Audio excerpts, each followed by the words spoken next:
भाई अगर हमारे स्कूल में नाम ना लिखा रही तो हमरा के केहू पूछले ना रही, हमारी जिंदगी जीवन भर कुंवरे बनते रही। ए भैया हम यही खातिर के स्कूल पर मुंह देखनी आ दोस्त लगातार पढ़ते रह गई। ऐसे हम पढ़ाई कर जंगल में ढकेल गए रही। हमरा बियाह खातिर खूब 300 करू दावा। हमारे बाबूजी खूब हमारे बाबूजी खूब एकदम नमकीन किया हुआ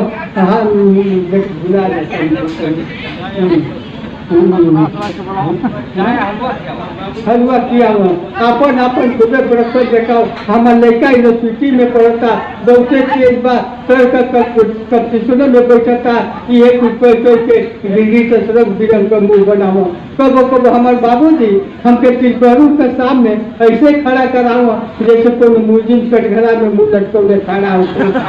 थर कापत होके जब लड़की के बाबूजी हमसे जिला कर बबुआ कौना दर्जा में पढ़ल तब झट अपना बाबूजी के सारा पर उनसे लाज बचावे खातिर अंग्रेजी में उत्तर दे continue fail 9 of 10 down, continue fail 9 of 10 down, 10 years मैं फेल ईयर। हाँ तो बबुआ अंग्रेजी खूब जाना था, जरूर यूनिवर्सिटी में पढ़ता, बट एक बात नक्शे बड़ा बनावता।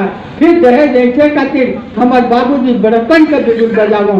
पिछला साल गाँव का 5 रही अपना मुझ पर खूब चाव देखावा। हमारे बाबूजी 5 भाई बाकी आधा का दियारा बतावा। हमारे भाई जो गोबर पास के घर में घुसत हुए तो के घर पर नौकरानी बतावा।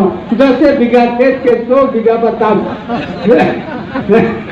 सामने पड़ोसी का मकान ओके अपन देखावा। हमारे हित का हित हम काशी नरेश के बतावा। अशोक कल्पनाथ जी के अपन सगे साड़ी भाई बतावा।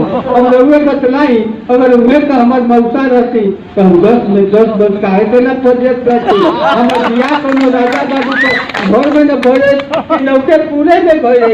आई हो हमारे बाबूजी ऐसा बड़पन का बिगुल बदौला तो कहीं जाके अपने 100 लाख में बदौला केहू पंच जाना ला। जब घर में मर कैली तो करार के लिए गाड़ी दहेज का सामान ली 2-3 गो कोठरी रहे के पंडो परानी। आखिर कुछ सामान कहवा रखाई तन भइल परतानी।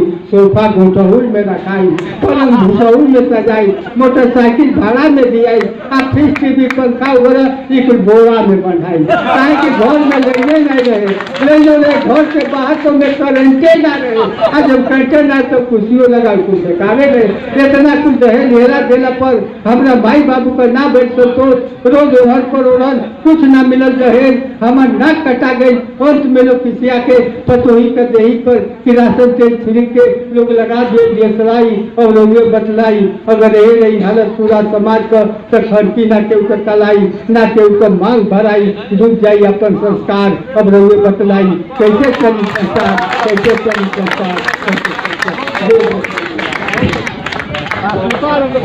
बहुत बढ़िया।